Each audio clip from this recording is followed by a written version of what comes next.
सभी को नमस्कार।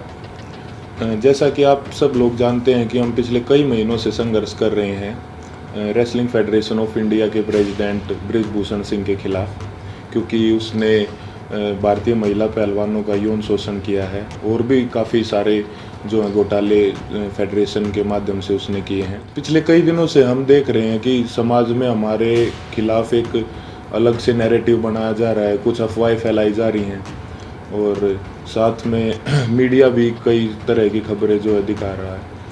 तो हमारा आज ये वीडियो बनाने का एक ही पर्पज़ है कि हम जो अपनी सच्चाई, जो असली सच्चाई है वो आप लोगों तक पहुंचा सकें।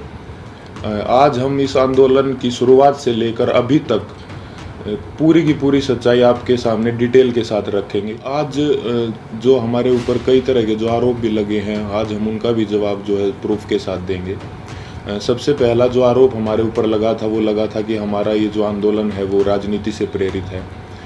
कांग्रेस लीडर दीपेंद्र हुड्डा ने हमारे को इस आंदोलन के लिए उकसाया है। आप सबको पता है कि सबसे पहले जो हम प्रोटेस्ट पे आए थे जंतर मंतर पे, वो जनवरी में आए थे और उस प्रोटेस्ट की जो परमिशन है वो बीजेपी के ही 2 लीडर्स ने ली थी। उसका प्रूफ है हमारे पास।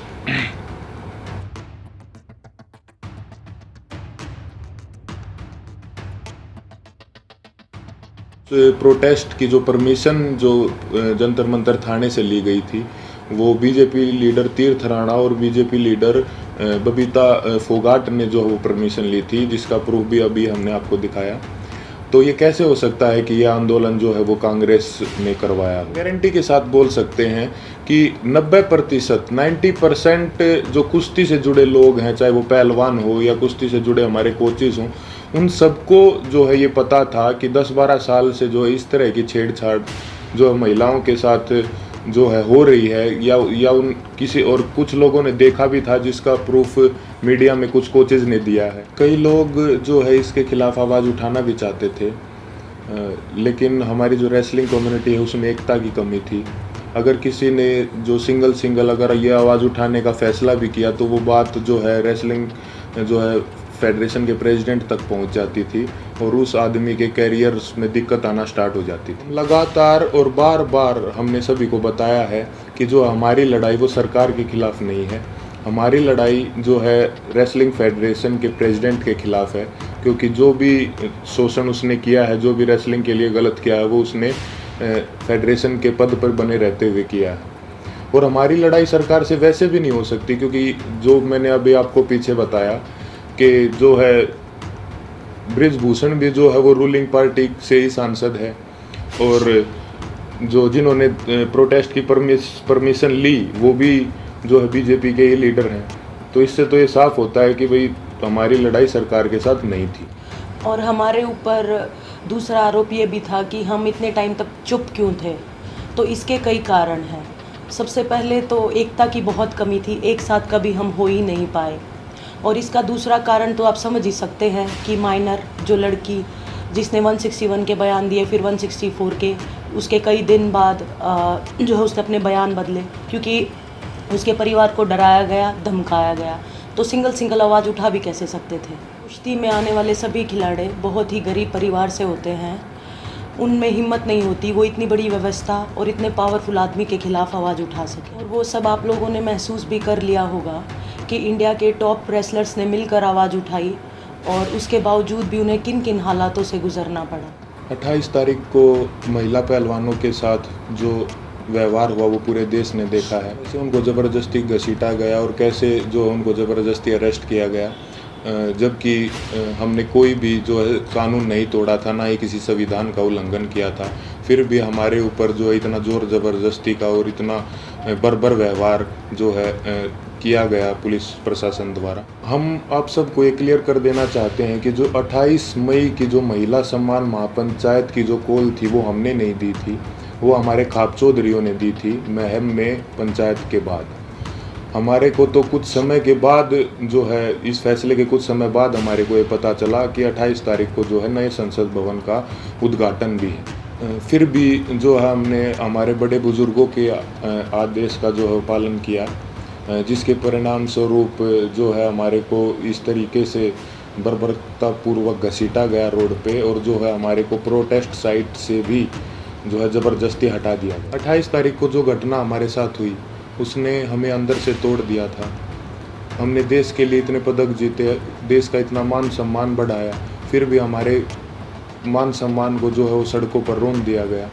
उस घटना के बाद हम जो है इतने आहत हो गए थे, इतने परेशान हो गए थे कि वो बात हम वर्ड्स में भी नहीं बता सकते। हमें कुछ समझ नहीं आ रहा था कि हमारे साथ ये क्यों हुआ। उसके बाद हम सब ने अपने सारे मेडल्स गंगा जी में विसर्जित करने का फ़ैसला लिया, क्योंकि हमें वो अपने सारे मेडल्स बेईमानी नज़र आ रहे थे। लेकिन फिर हरिद्वार में भी हम सब इस तंत्र की साजिश का शिकार हो गए। जैसे ही हम हरिद्वार में अपने मेडल बहाने पहुँचे तो तंत्र से जुड़ा एक आदमी बजरंग का हाथ पकड़ के साइड में ले गया और उससे पता नहीं कितने नेताओं की बात करवाई कि आप रुको, आपके बारे में मीटिंग चल रही है और आपको न्याय भी मिल जाएगा, आप बस 7 बजे तक रुको।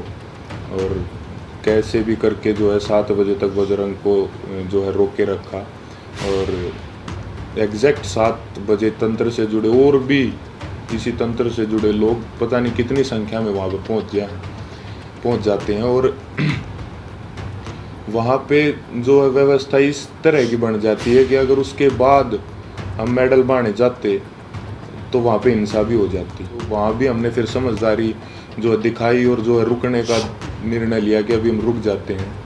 और एक और बात क्लियर कर दे कि वो मेडल हमने सिर्फ अपने कोचेज़ को और अपने माँ बाप को वापस दिए थे। वहाँ पे क्या चल रहा था ये हमारे को कुछ समझ में ही नहीं आ रहा था। हम उस मानसिक स्थिति में थे ही नहीं कि हम वहाँ पे किसी साजिश को या वहाँ पे क्या चल रहा है इस चीज़ को समझ पाते। हम बहुत ही एक तनाव में और एक बहुत दुखी मन के साथ अपने जीवन की पूरी कष्ट कमाई को वहाँ लेके गए थे। लेकिन वहाँ पे क्या हुआ उसको, क्योंकि हम जो है आंदोलनकारी नहीं है ना, हमें एक्सपीरियंस है, हमने जो है पूरी ज़िंदगी कुश्ती करी है ना, सोशल लाइफ भी नहीं जिए, तो कई बार इस तरह के जो माहौल क्रिएट होते हैं वो नहीं समझ में आते। साथ में हम अपनी ज़िंदगी की पूरी कमाई वहाँ पर लेके गए हुए थे। इस घटना के बाद हमारी मानसिक स्थिति ऐसी हो गई थी कि हमें कुछ भी समझ नहीं आ रहा था कि कौन हमारे साथ है, कौन जो हमारे खिलाफ है, कौन इस तंत्र का हिस्सा है। हम दिमागी रूप से बिल्कुल जो है ब्लैंक आउट हो गए थे। और फिर उसके बाद कई लोग हमारे को मिलते रहे, कुछ समझाते रहे, हमारे को कुछ समझ नहीं आ रहा था कि किस पे विश्वास करें और किस पे ना करें। इसी बीच ये समझाया गया हमको कि होम मिनिस्टर सर से आपको मिलना चाहिए, क्योंकि जो है सारे समाधान वहीं से निकलेंगे। हम वहाँ पे सिर्फ अपनी बात रखने के लिए गए थे। और अब ये भी सुनने में आ रहा है कि कई खापे जो हैं वो हमसे नाराज़ हैं। मैं सबसे हाथ जोड़ के यही विनती करना चाहूँगा कि आप प्लीज़ अफवाहों पे ध्यान मत दो। अगर अनजाने में हमसे कोई गलती भी हुई हो तो हमें माफ़ करो। इतने दिन लगातार संघर्ष करने के बाद, इतने लोगों से मिलने के बाद हमने क्या महसूस किया है, क्या सीखा है, ये तो अभी हम आपको वर्ड्स में नहीं बता सकते।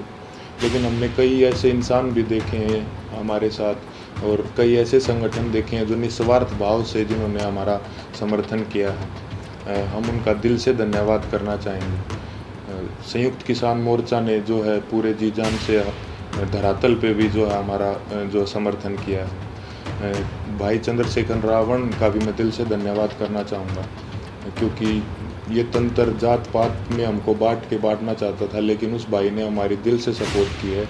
तो चंद्रशेखर भाई का भी दिल से धन्यवाद। सत्यपाल मलिक जी का भी मैं धन्यवाद करना चाहूँगा कि उन्होंने हमारे को प्रेरित किया कि कैसे बेबाकी से अपनी बात जो है रखी जाती है। साथ ही सभी महिला संगठनों का भी मैं जो है दिल से धन्यवाद करना चाहूँगा कि उन्होंने जितनी ताकत उनमें थी हमारा सपोर्ट किया है।